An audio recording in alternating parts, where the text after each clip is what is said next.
Bonjour, Sœur Violaine. Bon, moi aussi, bonjour Erika. Nous sommes ici dans la belle chapelle Notre-Dame de Bon Secours, au Vieux-Port de Montréal, en face du tombe de Sainte Marguerite Bourgeois. Je suis là parce que je suis attirée par la conférence qui se passe le 7 octobre, une conférence dialoguée. Donc, j'aimerais savoir plus de cet événement. Qu'est-ce que c'est? Oui. Ah! Alors, bon, ben, ça me fait vraiment plaisir de t'en parler et d'inviter les gens à y participer si vous le voulez, là, vraiment. Ça va être un beau moment. Donc, une conférence dialoguée qui s'intitule « Mémoire vivante, un rendez-vous avec Marguerite Bourgeois ».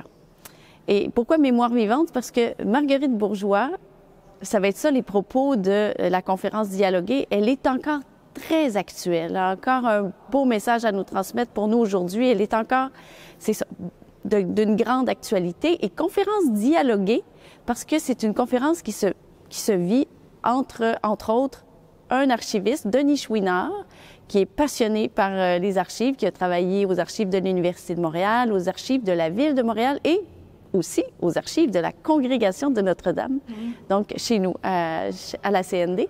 Et entre Denis Chouinard, donc, et Sabrina Di Matteo, que plusieurs connaissent bien déjà, qui est auteure, conférencière, animatrice. Et Sabrina, qui est doctorante en sciences des religions, qui fait présentement elle étudie les enjeux de transmission et de génération dans le catholicisme québécois. C'est une femme très articulée, très passionnée aussi. Les deux sont passionnés de Marguerite Bourgeois, de notre histoire ici de la Nouvelle-France. Donc, ils vont être en dialogue. Alors, Sabrina va mettre en lumière va mettre en valeur Denis Chouinard dans toutes ses compétences, ses qualités d'archiviste, avec toutes ses connaissances. Et dans sa qualité d'animatrice, ça va être un dialogue entre les deux.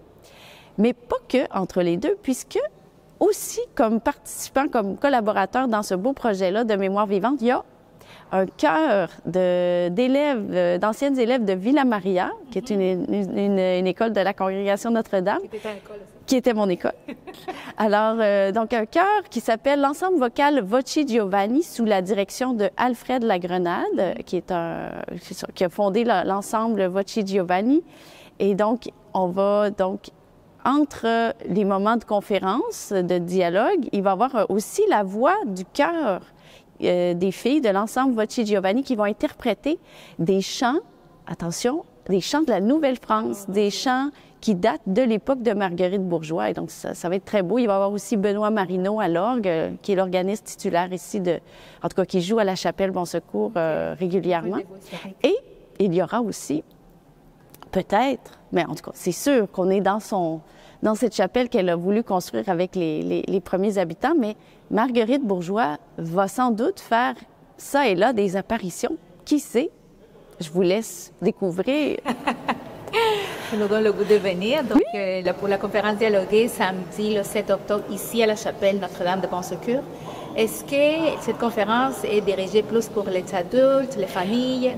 Bon, c'est une conférence ouverte à tous, mais je vous dirais que s'il y a des petits-enfants en bas de 10 ans, il y a beaucoup de paroles, hein? C'est beaucoup du contenu historique.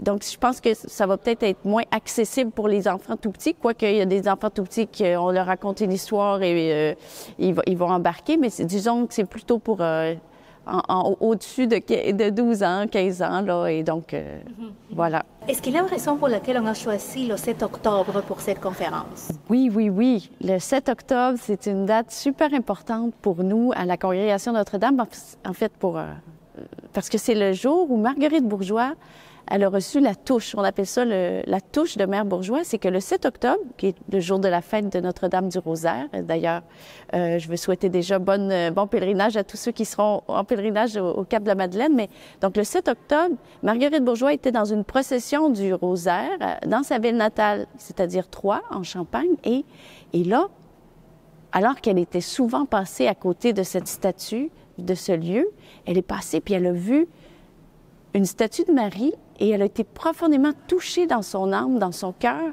par la vue de cette statue, comme si, bon, ça c'est mon interprétation, comme si Marie s'adressait à elle ou la touchait dans ce qu'elle était. Et elle a été profondément changée, comme on dit. Elle a été bouleversée, transformée. Et elle a laissé des habitudes, ses dentelles qu'elle disait, parce qu'elle était une jeune femme là, à cette époque. Elle a laissé comme ses dentelles, ces choses, pour comme se dédier à se donner à Dieu. Dans le fond, c'est le début de sa vocation, de son désir de se donner à Dieu. Et ça a été par la vue d'une belle statue de Marie qu'elle a trouvée si belle qu'elle écrit dans ses écrits qu'elle a été toute changée. Donc ça, c'est pour ça qu'on fait ça le 7 octobre. La chapelle était disponible. C'est la chapelle de Notre-Dame de Bon Secours. Donc c'est une chapelle sous le vocable de la Vierge. Et donc, et en plus, le 7 octobre, bien, je veux dire, le fait qu'on souligne ça ici à la chapelle Bon Secours, c'est, on voulait aussi souligner. C'est un autre anniversaire, mais le 250e anniversaire de la chapelle Bon Secours qui se continue parce que ça fait, je pense qu'on le souligne depuis quelques temps, mais en même temps, avec la COVID et tout, on n'a pas pu vraiment le célébrer dignement. Alors, on continue de célébrer cette fête. C'est ça. Est-ce que c'est une conférence gratuite, premier servi? C'est une bonne question. Donc, c'est entrée libre. On va inviter les gens qui seront là à donner une contribution volontaire. C'est vraiment à leur discrétion. Donc, on fera sûrement passer un chapeau ou un panier donc à la fin de la conférence dialoguée pour que les gens apportent ce qu'ils veulent, s'ils le veulent. Merci beaucoup, Sœur Violaine. Pour terminer, est-ce que tu peux me partager un ou deux choses qui t'interpellent de plus de cette sainte Marguerite Bourgeois? Alors, oui.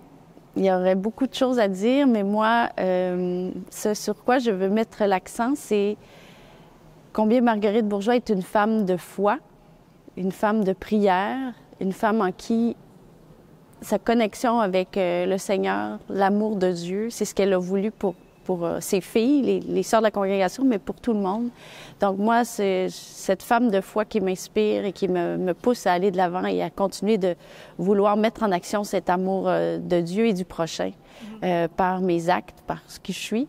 Et ça, c'est une des choses. L'autre chose, c'est une femme d'une capacité de mobilisation, elle travaille avec d'autres en collaboration. On va en parler pendant la conférence dialoguée. Elle sait se mettre les bonnes personnes essayer de travailler avec les personnes et mettre des gens ensemble pour mener à bien un projet. Donc, c'est une femme de grande qualité de relation aussi. Super. Merci beaucoup, Violaine. À la prochaine. Merci, Erika, et bienvenue à la conférence dialoguée.